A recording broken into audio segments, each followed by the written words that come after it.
Bien, amados, qué bueno poder reunirnos una vez más. Dios ha sido bueno.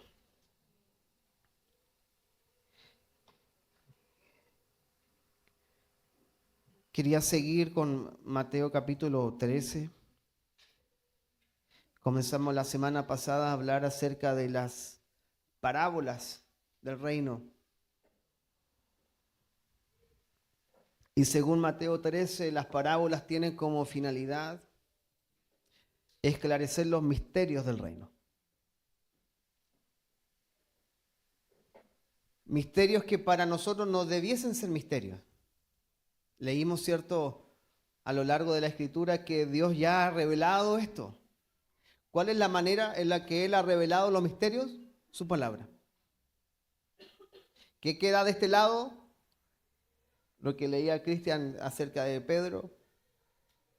Como tenemos la palabra profética más segura y que hacemos bien en estar atentos, ¿qué hará aquella palabra? Alumbrar los corazones. Eso es lo que necesitamos, que el Señor nos alumbre.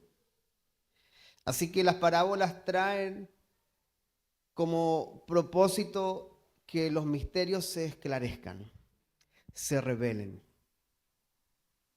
que no haya velos. Cuando Pablo menciona en 2 Corintios acerca de los velos y dice que cuando el velo se caiga o cuando se conviertan al Señor, hablando de los israelitas, dice el velo de sus corazones caerá. Pero el velo no es el velo que usted pone en la cortina, que es translúcido. El velo que Pablo tenía en mente era el velo que separaba el lugar santo del santísimo.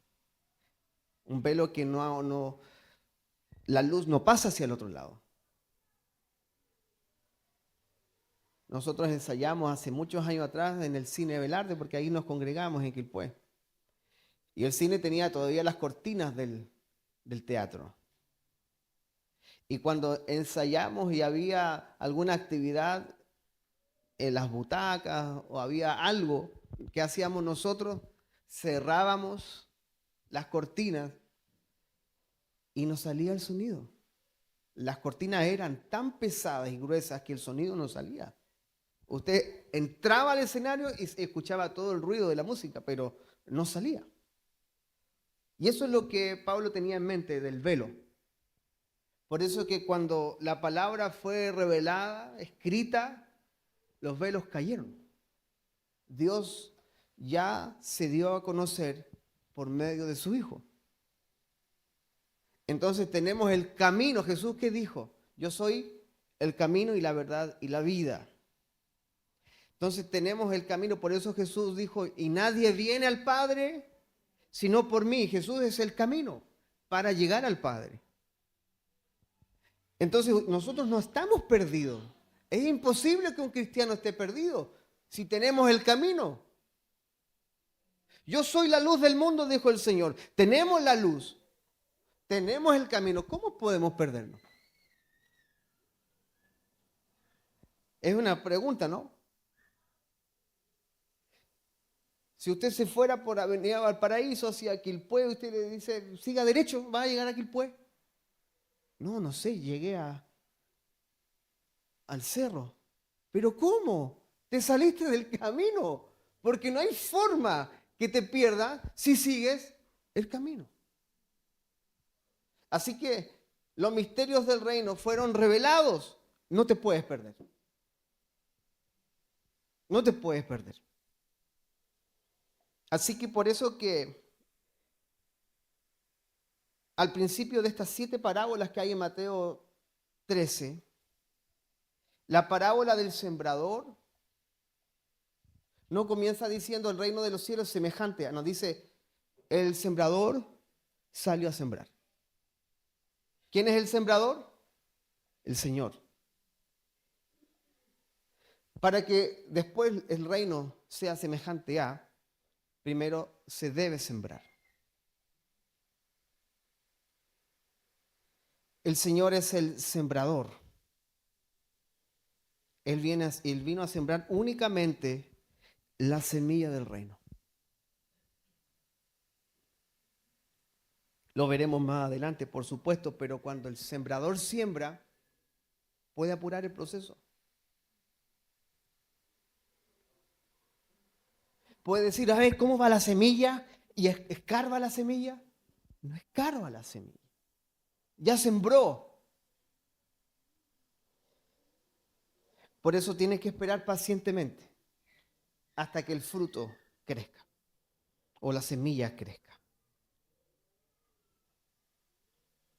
Por eso que la semilla que el Señor sembró da como fruto el reino.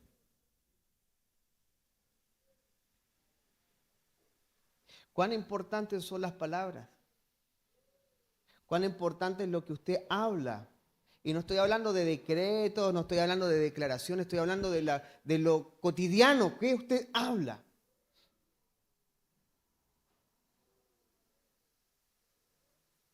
¿Qué hay cuando nos reunimos? Cada uno tiene salmos,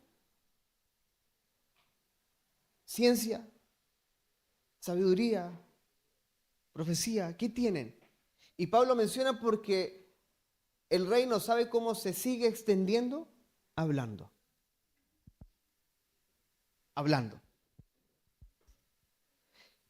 ¿Cómo se propuso Dios para salvar al hombre? A través de la locura de la predicación.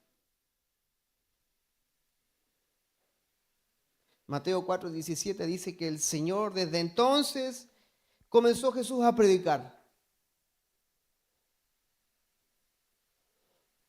y a decir arrepentidos porque el reino de los cielos se ha acercado. Se estaba acercando el reino. Así que la parábola del sembrador es la obra preliminar del rey, la siembra. Mateo capítulo 13, versos 3 y 4 dice, y les habló muchas cosas por parábolas diciendo, es aquí, el sembrador salió a sembrar. Y mientras sembraba, parte de la semilla cayó junto al camino y vinieron las aves y la comieron. Así que el Señor, como el sembrador, salió a sembrar. Su obra preliminar fue sembrar. Vino como un sembrador con miras a establecer el reino de los cielos. Muchas veces el Señor fue llamado como el maestro, pero aquí él mismo se presenta no como un maestro, como un sembrador. Como un sembrador. Por eso luego en el verso 37 de Mateo 13, él dice, respondiendo él, les dijo, el que siembra la buena semilla es el Hijo del Hombre. Soy yo. Yo salí a sembrar. Así que la enseñanza es la consecuencia, es el medio, pero el propósito es sembrar el reino. Es sembrar. Cuando usted quiere darle una enseñanza a su hijo, claro, hay palabras que usted ocupa, puede preparar un poquito un bosquejo para decir, mira, voy a hablarle de esto a mi hijo, necesito. Pero el propósito de eso es que usted, si ocupa un término quizás no tan usual, trasvasija algo en su hijo. No sé si me doy a entender. Usted quiere entregarle algo que está dentro suyo a su hijo. Esa es la finalidad. Darnos a nosotros mismos.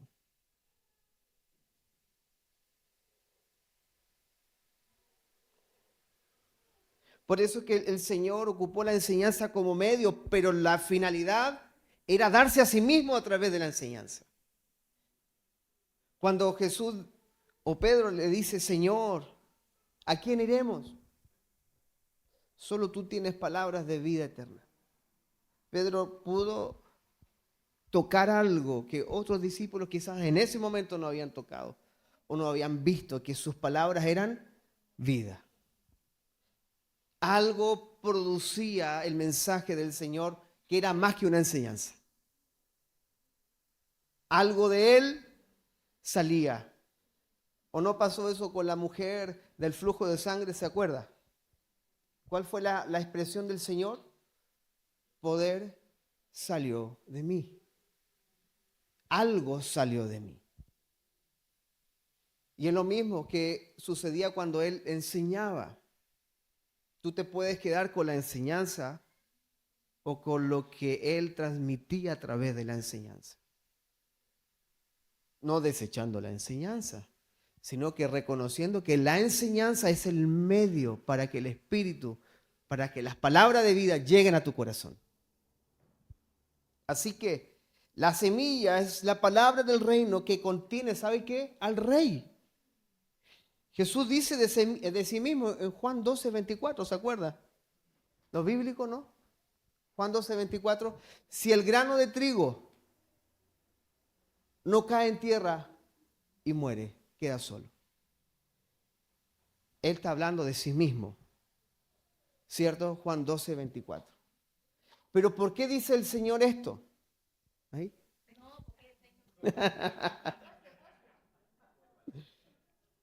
¿Por qué el Señor dice eso en Juan 12:24? Porque andaban unos griegos buscándolo. Y los griegos querían la sabiduría del Señor, su enseñanza. Entonces, el Señor dice, mira, no les conviene que se queden solo con la enseñanza. Porque si el grano de trigo no cae en tierra y muere, queda solo.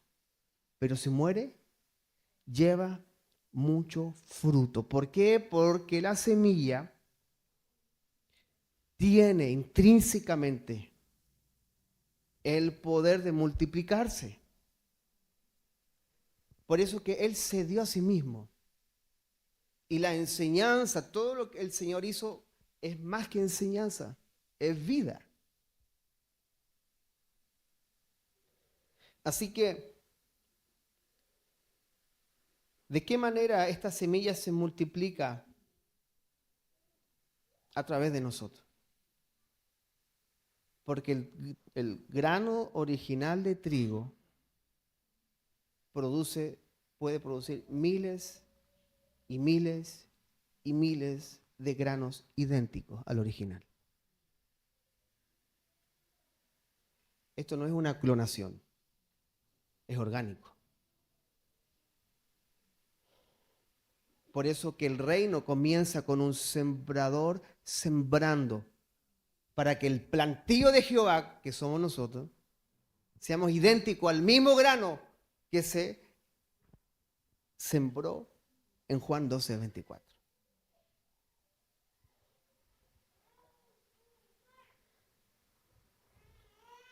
Así que la parábola del reino en realidad es Cristo mismo como la palabra de vida, y que finalmente esta semilla produce los hijos del reino, que son los creyentes. Las bienaventuranzas, bienaventurados, ¿cierto? Todo lo que vimos en Mateo 5, el pueblo, la naturaleza del pueblo, es el fruto del primer grano.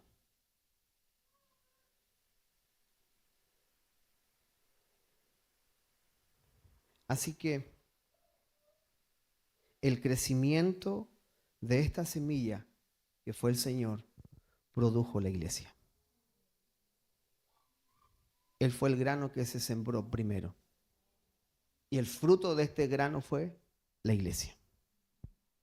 Por eso que lleva mucho fruto.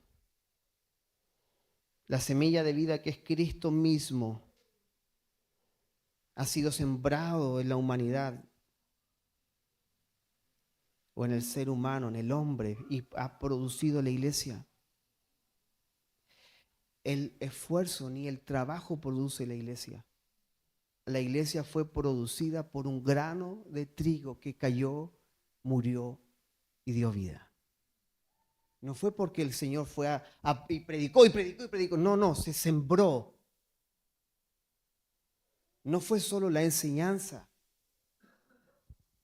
Insisto en esto, la enseñanza fue el medio para sembrarse a sí mismo. Por eso que el reino depende totalmente de la vida que crece y no del trabajo tuyo, ni de mi trabajo. Dígame usted, ¿cuántos padres y madres hay acá? Levante la mano los papis y las mamis. Perfecto. Cuando usted tiene a su hijo, las embarazadas dicen, quiero que salga, yo no aguanto. Cuando está llorando dice, ¿por qué no se mete de nuevo a dar la guata? ¿Eh? Me aguanto el dolor y no el llanto. Pero tú no puedes apurar el crecimiento. Intenta de ponerlo en una cama que estira, lo puedes estirar, pero corres el riesgo de mutilarlo. No se puede estirar. Tienes que esperar que crezca. Entonces la iglesia no trabaja o no se reproduce por estirar a la gente. Se reproduce por el crecimiento de la gente. ¿Y cómo crecemos? Cuando la semilla del reino se siembra en el corazón. No hay otro medio. Lo dijimos terminando las bienaventuranzas. Señor, en tu nombre hicimos. ¿Qué me importa si nunca se sembró la semilla en tu corazón?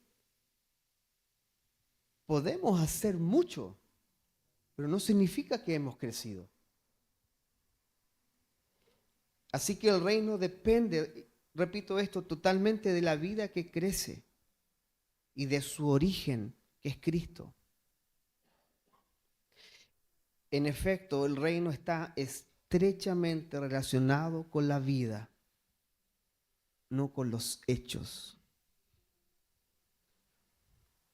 ¿Sabe cómo se multiplicó la iglesia primitiva? No por lo que ellos hacían, porque el libro de los Hechos está mal puesto el título.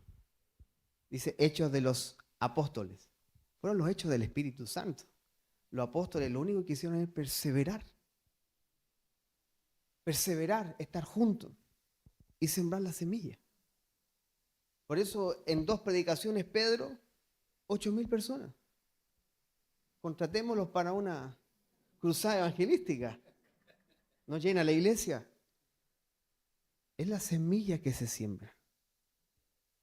Y la iglesia crece.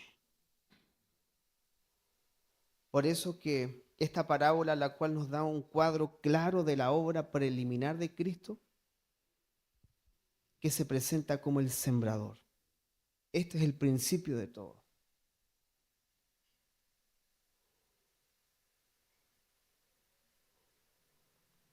Por eso que solo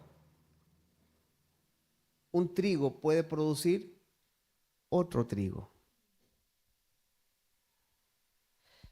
¿Sabe lo curioso? Que la cizaña no puede producir cizaña porque no tiene semilla. O como dicen, la mala hierba nunca muere. Crece igual. ¿Cómo crece? No sabemos, pero crece. Ningún mala hierba aquí, ¿no es cierto? Ninguna cizaña, bueno. Mire, las cizañas se parecen. Es idéntica. Pero cuando tú tienes el trigo y lo mueles, aparece la semilla. Cuando tú mueles la cizaña, se pulveriza. No queda nada. No hay fruto, no hay semilla. Así que el Señor, siendo un profeta, siendo rey, siendo un apóstol, siendo el pastor, siendo evangelista, siendo todo, Él se presenta no como estos títulos, como el sembrador. Se presenta como el sembrador. Y lo más hermoso, que Él vino como sembrador para sembrarse a sí mismo. Amados, ¿usted quiere que el reino crezca? Usted tiene que sembrarse a sí mismo en el reino. No hay manera. ¿De qué otra manera? Por eso que tener esta visión cambiará nuestros conceptos y nuestro trabajo en el Señor. Y no es que no sirvamos a Dios, servimos a Dios, pero corremos el riesgo de servir a Dios sin sembrarnos en el reino. Ese es el riesgo.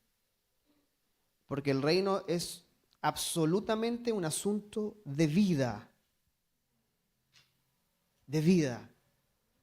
De ahí trabajamos, de ahí servimos, pero el comienzo es vida. Ese es el principio. Y como consecuencia confiaremos únicamente en el crecimiento de esta vida.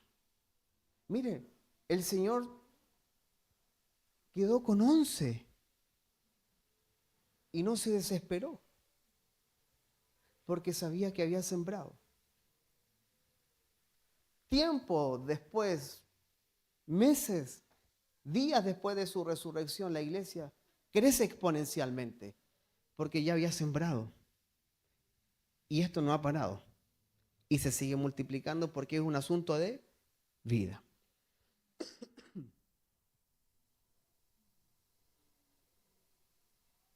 Si lo contextualizamos, y no quiero hacer chiste de esto, pero como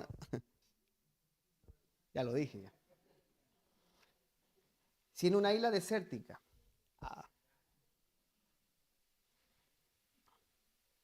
las cosas como son, quedan dos homosexuales, 100 años después van a haber dos nomás. Uno a lo mejor. Pero si en una isla desértica queda un hombre y una mujer, 100 años después va a haber cientos, decenas. Depende de si, bueno, es desértico, no hay mucho que hacer. ¿Sabe por qué? Porque la vida se reproduce y se multiplica. Y el reino es igual. Debiese ser igual. ¿Por qué razón? ¿Por qué razón? El Señor presta tanta atención a los padres para con los hijos. Porque es allí donde se multiplica todo, en la familia.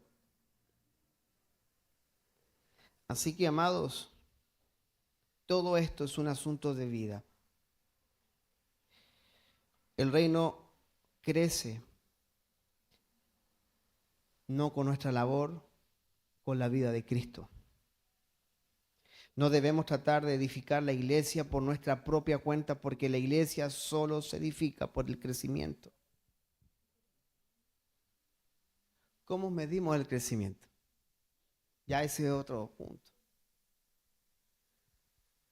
Los niños recién nacidos, ¿qué hace el doctor? Le mide la cabecita, lo estira y va en la curva. Bueno, seguirá igual todavía, mis hijos ya están grandes. Y ver la curva, si está bajo, está normal o está sobre el promedio. Porque la vida crece. ¿Cómo medimos el crecimiento nosotros? ¿Por lo que hacemos? No, es que ya tengo más responsabilidad en la iglesia, entonces no. Puedes llenarte de actividades sin crecer. Primera de Corintios 3, 6 y 7. Pablo usa la misma parábola. Yo planté o yo sembré. ¿No es lo mismo? Apolos regó, pero el crecimiento lo ha dado Dios. Así que ni el que planta es salvo, ni el que riega. Es decir, tu labor respecto al crecimiento no es lo importante. Lo importante es quién da el crecimiento, que es Dios. Yo planté, Apolos regó.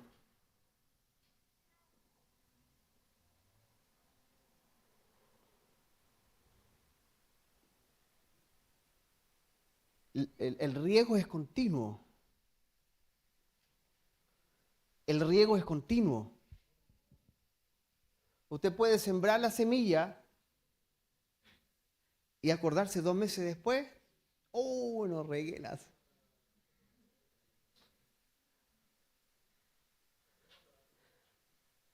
Debe haber una periodicidad. Hay plantas y árboles, ¿cierto?, que necesitan más agua que otros. Pero estamos hablando del periodo, de ser perseverantes, continuos. Y es lo mismo que el Señor le demanda a sus hijos. En Deuteronomio 6, del 6 al 9. Dice, y estas palabras que yo te mando hoy estarán sobre tu corazón y las repetirás a tus hijos. Y hablarás de ellas estando en tu casa y andando por el camino al acostarte y cuando te levantes. Y las atarás como una señal en tu mano y estarán como frontales entre tus ojos. Y las escribirás en los postes de tu casa y en tus puertas. Cuando esto se resume, se vea como una palabra. Siempre. Siempre. Si nosotros como padres, ya los que somos padres, queremos que nuestros hijos estén firmes en el Señor, conozcan al Señor, hay una demanda sobre nosotros de que siempre reguemos la palabra del reino sobre ellos. Siempre. Así que el Señor dice, estas palabras estarán sobre tu corazón. El corazón es donde la semilla se siembra. No es el espíritu. Es en el corazón donde la semilla se siembra y crece. Recuerde lo que dice Ezequiel 36, que nos dará un espíritu nuevo y cambiará el corazón de piedra por el corazón de carne. ¿Por qué? Porque en una piedra no se puede sembrar. Rebota la semilla. ¿Sabes cuántas veces la palabra de Dios ha rebotado en nuestro corazón? Y no porque no la escuchaste, es porque hemos sido muy endurecidos. Pero curiosamente, el Señor en Juan 12:24 dice que el grano de trigo se muere, se rompe. Tiene que romperse para dar vida. No queda en el estado original la semilla. No queda igual. Por eso dice Pablo que sembramos este cuerpo en corrupción. ¿Y cómo cosecharemos este cuerpo? En incorrupción, incorruptible. Porque no es la misma manera en la que nosotros sembramos y en la que cosechamos. Los que con lágrimas sembraron. Amados, la siembra puede ser con lágrimas.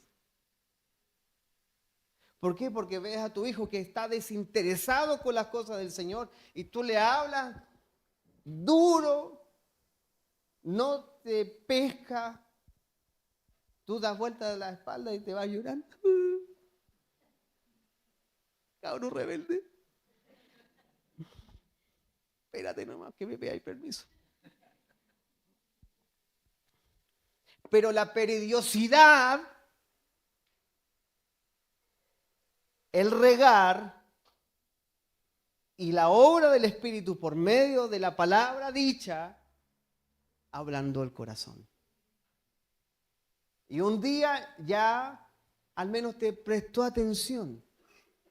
No está haciendo todo lo que tú quieres, pero ya te está escuchando.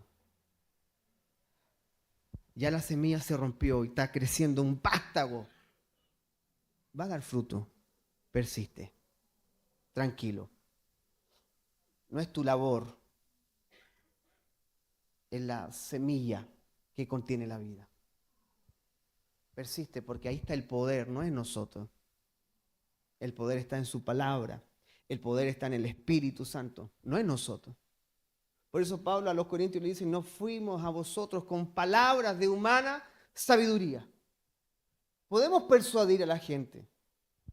Podemos buscar y todos los resquicios bíblicos para convencer, pero no estamos para eso.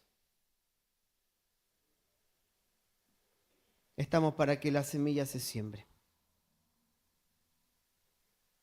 Así que el verso 4 de Mateo 13 dice que parte de la semilla cayó junto al camino y vinieron las aves y la comieron. Por eso digo, cayó junto al camino, cercano. ¿Usted ha visto un camino en medio de un sembradío? En el sembradío. No he visto un camino, el camino está al otro lado. Ningún camino irrumpe en el sembradío. Ninguno. El camino está al lado, fuera.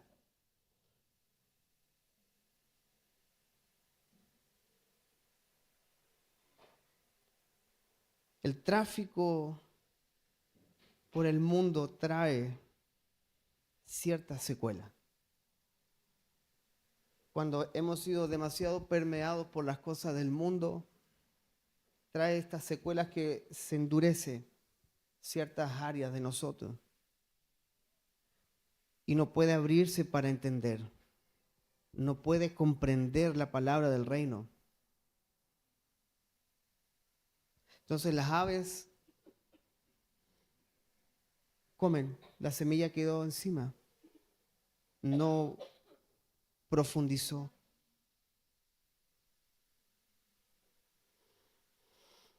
Por eso que los de junto al camino son aquellos que no pueden recibir la palabra,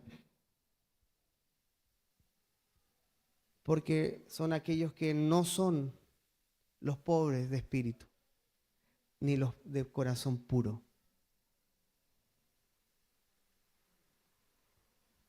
El pobre de espíritu es el que sabe que siempre necesita de Dios. Yo publicaba unas historias que decía, si me acuerdo,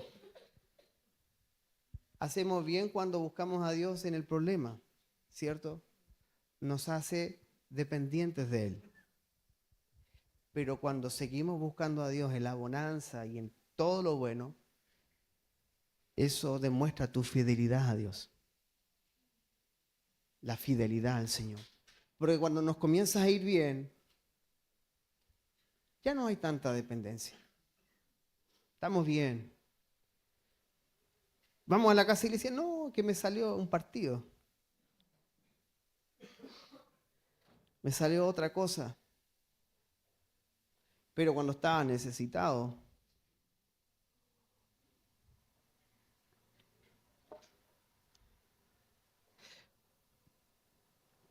por eso que el corazón se endurece.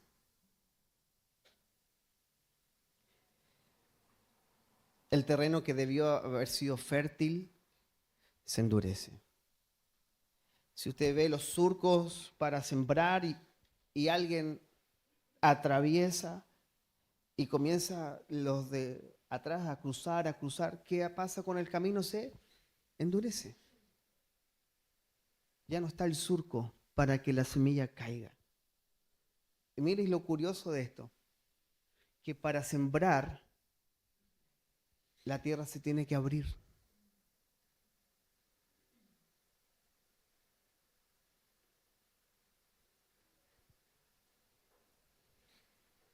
Nadie que pone la mano en el arado mira atrás. el que va con la mano en el arado sabe que no puede parar ni puede distraerse porque va a quedar el surco chueco. Es consciente. ¿Eres consciente que para que el Señor siembre su palabra no puedes detenerte? ¿Y que la tierra tiene que abrirse?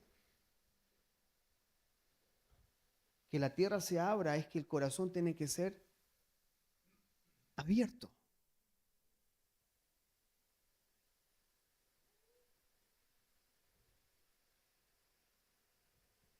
No nos gusta hablar del dolor, pero el dolor abre el corazón y la palabra es sembrada. No es el mejor escenario humano, pero Dios tuvo que provocarlo para que se siembre la palabra. ¿De qué manera se puede sembrar?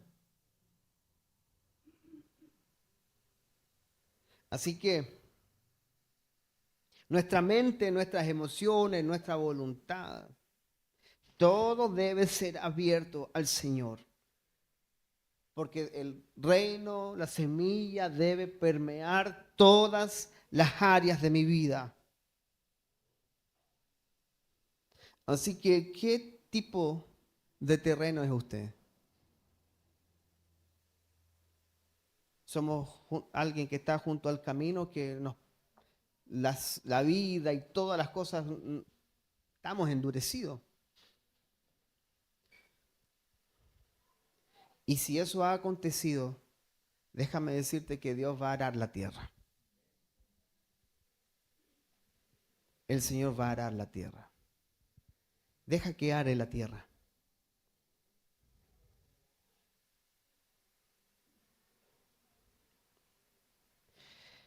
Mateo 13, 5 y 6 dice, y mi parte cayó en pedregales, donde no había mucha tierra, y brotó pronto, porque no tenía profundidad de tierra.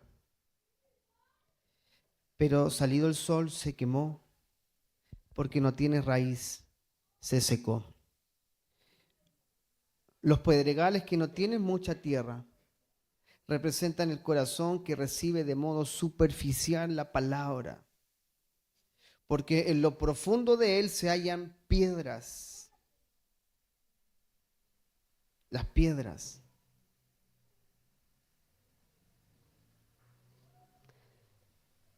¿Sabe lo que son las piedras? El carácter nuestro, nuestra humanidad.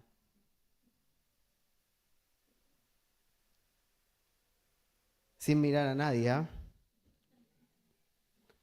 Los mal genios, los egocéntricos, la carne, las cosas ocultas del corazón, son las piedras. Son las cosas que tú has querido guardar, o más que guardar, quizás puedes ser consciente de aquello, pero no has querido renunciar. No hemos querido morir a aquellas cosas. Por eso que cuando la tierra se ara, salen las imperfecciones de la tierra, salen las piedras, sale la mala hierba, salen las raíces que quedan allí. Todo tiene que quedar pura.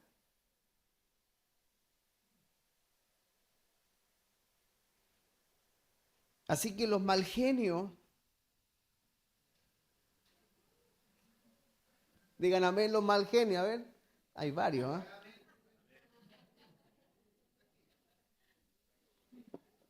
Los ansiosos, los afanosos, los carnales, no, los concupiscientes, todas estas rocas están escondidas bajo el terreno. Así que hay un fruto corto. El gozo dura pero poquito. La fe te alcanzó hasta la primera prueba. El amor se acabó hasta la primera ofensa. La paz ante la primera tormenta. Así que podemos seguir ocultando esto. Usted puede, pero déjeme decirle, no va a tener una vida profunda en el Señor. No se puede. ¿Sabe por qué? Mire, Dios nos ama tanto, tanto, que tarde o temprano esas rocas serán expuestas. Tarde o temprano. Usted va a ser consciente de ello. Así que cuando se presentan aflicciones y persecución,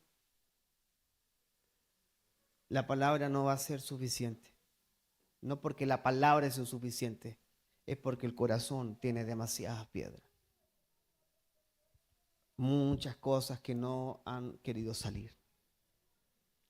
Y creo que el Señor lo expone continuamente. Somos expuestos todos los días, creo, por el Señor.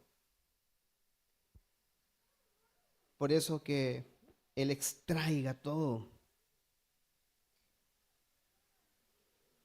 Pedro dice que debemos desechar. Primera de Pedro 2:2, ¿lo puedes poner? No sé quién está. Que debemos desechar. Desechar. Es consciente. ¿Hay algo de usted que le molesta? O el 1, perdón, primera de Pedro 2:1. ¿Hay algo de usted que le molesta?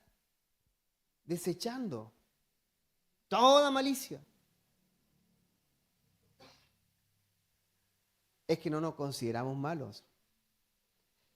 Usted es malo desde el momento en el que nació. No porque algo haya hecho, es porque el pecado mora en nosotros. Así que debemos desechar toda malicia, todo engaño. No es que yo no he engañado a nadie, pero te engañas a ti mismo, creyendo que eres bueno y que no eres malo. Hipocresía, ¿no? ¿Para qué? Hipócrita. Envidia y todas las detracciones. Es decir, todo aquello que te hace retroceder. Tienes que desechar.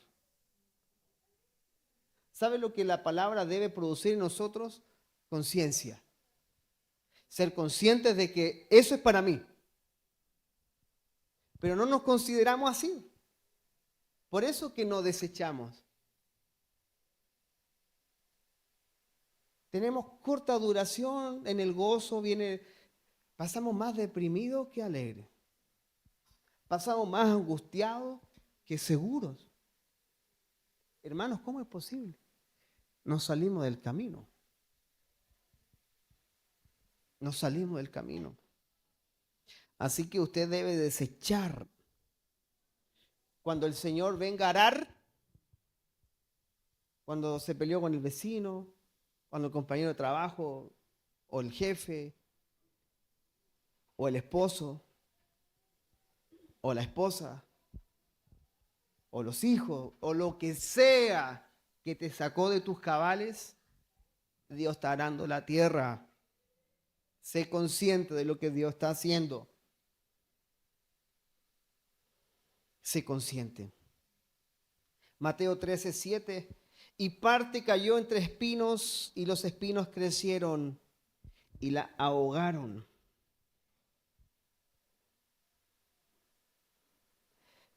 El Señor explica qué representan los espinos. El Señor dice que son el engaño de la riqueza. El engaño. La preocupación. La inquietud. En Mateo 6 vimos, del 19 al 34, vimos que el Señor abordó todo el tema de la ansiedad, de la provisión, del afán, más buscar primeramente el reino de Dios, su justicia. Lo habló, lo dijo. Pero seguimos engañados con que teniendo más estaremos mejor. Que necesito ganar 2 porque con 1 no me alcanza.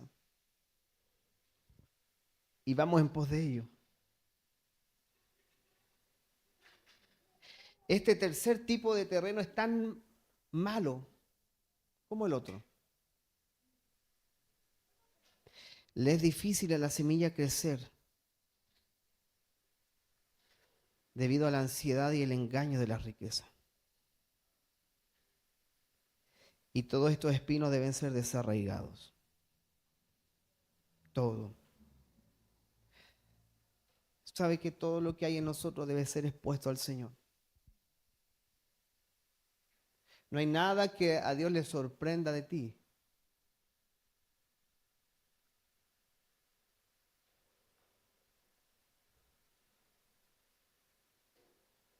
Pablo cuando dice yo he llegado a esta conclusión. El mal mora en mí. El mal, pero no nos quedamos ahí. Por eso existe Romanos 8. Pero hay una realidad en nosotros de la cual tienes que ser consciente. Y que si aquella realidad humana es alimentada, es muy peligroso.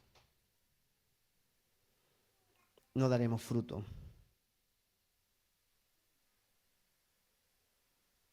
Por eso que la iglesia solo crecerá cuando la semilla cae en la buena tierra. Yo no sé si estamos dispuestos a que Dios are el corazón. Vendrán los bueyes a arar. Vendrán los bueyes a tirar. Y el corazón se abre. Yo les decía la semana pasada, el consejo en la Escritura es que nos humillemos nosotros delante de Dios. Que tú te humilles para que Él te exalte cuando fuere tiempo. Humillaos pues bajo la poderosa mano de Dios para que los exalte cuando fuere tiempo. Pero si yo no me humillo, ¿qué es lo que es humillarnos? O sea, que Dios trapee el piso conmigo. No. Es reconocer mi absoluta insuficiencia en todos los asuntos de la vida, no en ciertos, en todo, Señor, no soy capaz. La Biblia me muestra mi incapacidad, Señor, y me humillo y reconozco que no puedo. Así que cuando nos resistimos a la humillación, seremos humillados. Si te resistes a la detención,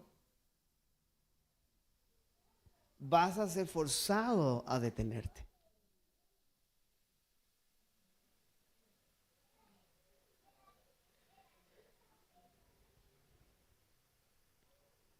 Él es paciente. Es tardo para la ira. Es lento para la ira. Pero es un Dios vivo. Es un Dios que disciplina. Es un Padre que te persigue. Y es un Padre que puede doblegarte. ¿Se acuerda? A mí me gusta mucho como cuando Pedro le dice a Ananías y Zafira, ¿por qué dejaste que Satanás tentara tu corazón en desobedecer al Espíritu Santo? Porque todo parte del corazón. Iglesia, todo parte del corazón. El corazón no es una palabra bonita para poder explicar algo. Del corazón nacen los homicidios. Del corazón nacen los adulterios. Del corazón nace todo. Por eso el Señor luego dice, porque el buen árbol da buenos frutos y un mal árbol dará malos frutos. Porque todo comienza desde el corazón. Por eso que el verso 8 de Mateo 13 dice, pero parte cayó en buena tierra y dio fruto. Mire, en ningún otro terreno dio fruto. Se secó, se ahogó. Solo en buena tierra se da fruto. Amados, solo cuando tu corazón es arado por Dios, dará fruto. ¿Sabe lo que muchos hemos tenido? No es fruto, es el crecimiento de algo. Y tú dices, oh, qué bueno, se seca. No hay fruto, el fruto permanece. Porque yo os he puesto para que llevéis fruto y que vuestro fruto permanezca, dice Juan 15. El fruto permanece. ¿Sabe cómo el fruto permanece? Multiplicándose. El fruto no, yo no puedo tener una manzana eternamente. Yo sembrando esa semilla, el fruto permanece. Cuando tú te siembras en tus hijos, el fruto permanece. Por eso que en Hechos 16 Pablo dice, cree tú y tu casa. Porque si hay fruto en ti, ese fruto permanece. Permanece. Solo en la buena tierra seremos fructíferos. ¿Cuál a 100, cuál a 60 y cuál a 30 por uno? La buena tierra representa el buen corazón que no ha sido endurecido por el tráfico mundano, que no tiene temas ocultos de carácter, de pecados, y que está libre de las preocupaciones y el afán de la vida. Tal corazón cede cada centímetro cuadrado de su terreno para recibir la palabra, a fin de que ésta crezca y lleve fruto, y su fruto produzca al 100 por uno.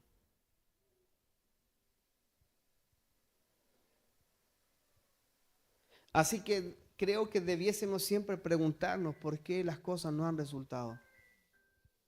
¿Por qué en la vida no veo fruto, no veo esto? Probablemente es porque no has dejado que Dios haga el surco para sembrar la semilla.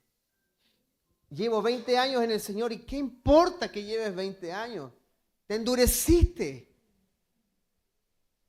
Hay piedras todavía y cosas que no has querido soltar. Deja que Dios remueva la tierra. Esta clase de corazón se mantiene verdaderamente puro para corresponder al Espíritu. ¿Cuál es la pureza que Dios busca? Bienaventurados los de corazón limpio, los puros de corazón. ¿Quiénes son ellos? Yo lo he dicho, no son los puritanos, los que no pecan, los que no quebran un huevo. Son los que en medio de sus faltas van en pos de Dios. Se acercan de nuevo al Señor. Saben que sin Él no pueden. Saben que toda la provisión viene por medio de su gracia. Que no es el mérito humano, no porque voy a orar hoy día, esta noche, me va a ir bien mañana. Tienes que orar, ¿se acuerdan lo que dijimos la semana pasada? Porque la Biblia lo dice. Punto. Tienes que perdonar, ¿sabes por qué? Porque la Biblia lo dice. ¿Qué tienes que sentir?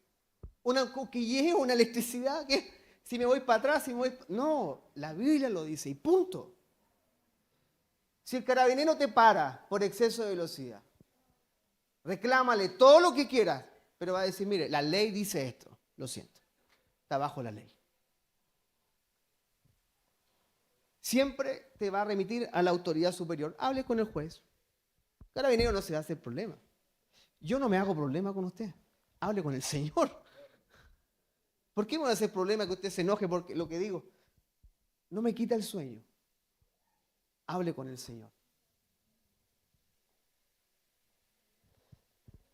Y si no quiere orar, lea la Biblia. Le va a decir lo mismo. El Espíritu No te va a decir nada contrario a lo que la Biblia ya dice. Así que esta clase de corazón es la buena tierra donde Cristo crece, donde su reino se expande. Cristo, como la semilla de vida, puede desarrollarse únicamente en este tipo de corazón. Así que hemos tenido brotes y estos brotes se han secado. Ha crecido más que un brote y los espinos lo han ahogado. Así que permítale al Señor, permítale que Él are la tierra. Este es el terreno en el cual el reino puede crecer. Él salió a sembrar. Él salió a sembrar la buena semilla.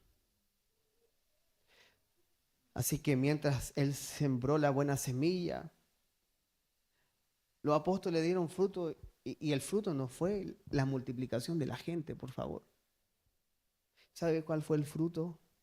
Que cada uno de ellos estuvo dispuesto a morir por el Señor.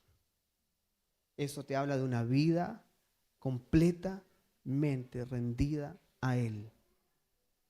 Ellos estuvieron dispuestos a morir. Pedro, ¿me amas? Sí, Señor, te aprecio. ¿Me amas? Te aprecio mucho, Señor. Pedro, ¿me amas?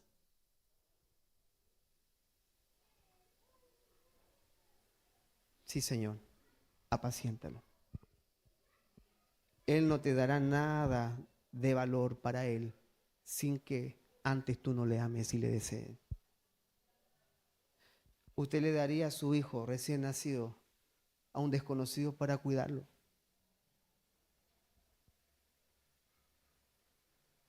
Usted se lo daría a la persona que de más confianza, que sabe que lo va a cuidar como tú lo cuidas.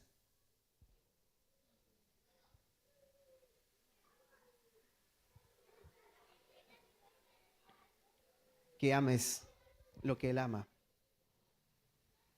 Ese es el corazón que ha sido arado por el Señor.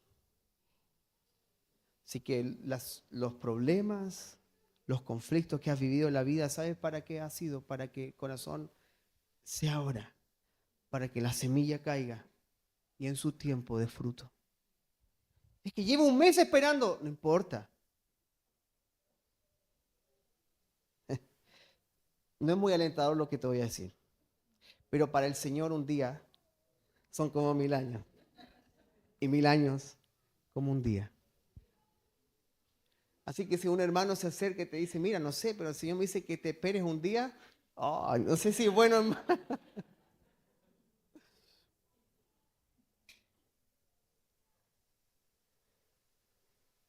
David fue ungido alrededor de los 16 años.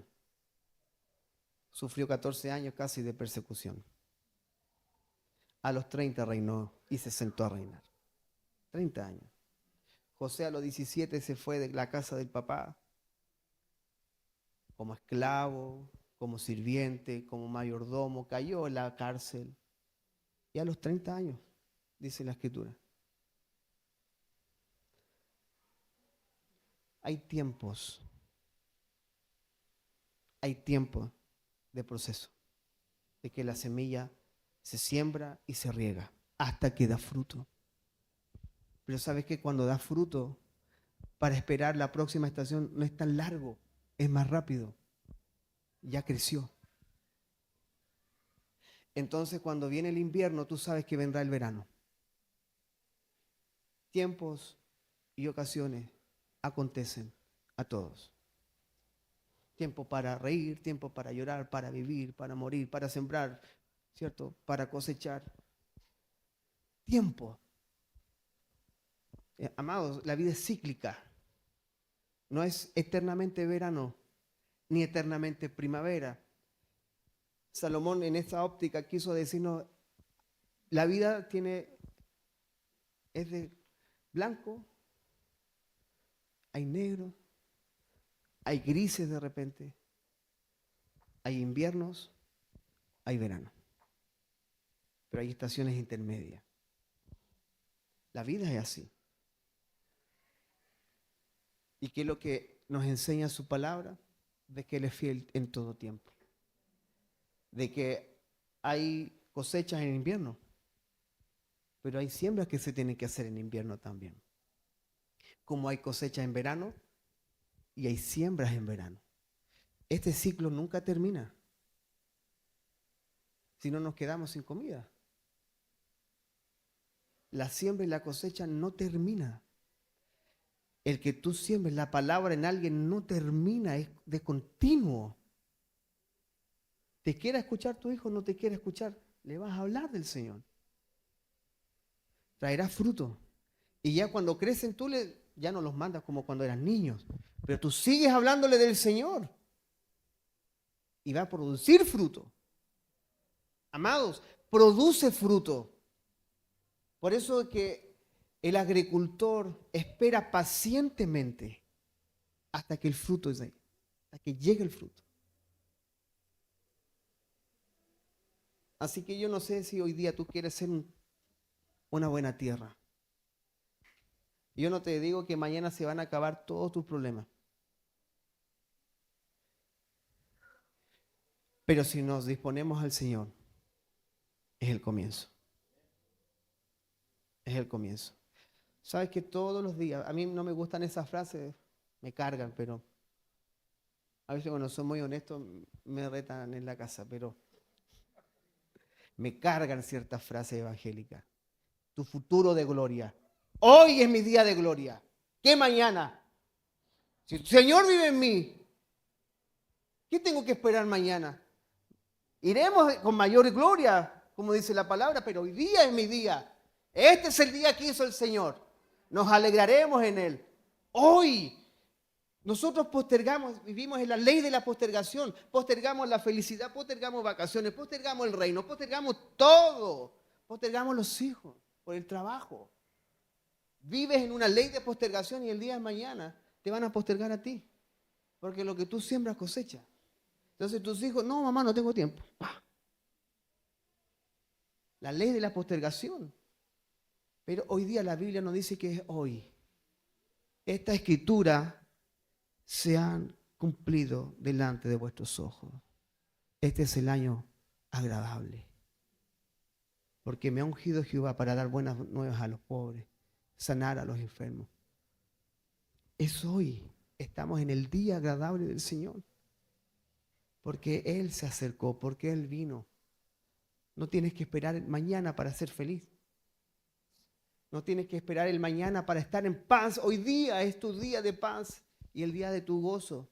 Es hoy. Y si mañana es un poquito más nublado el día, tranquilo. Hay paraguas. Y si hay mucho sol, Dios proveerá un árbol para que, igual que Jonás, pero sin reclamar. Si no, te va a llegar una calabaza en la cabeza. Y hay sombra. Mire el Señor. Él provee de amparo continuo en cualquier estación del año.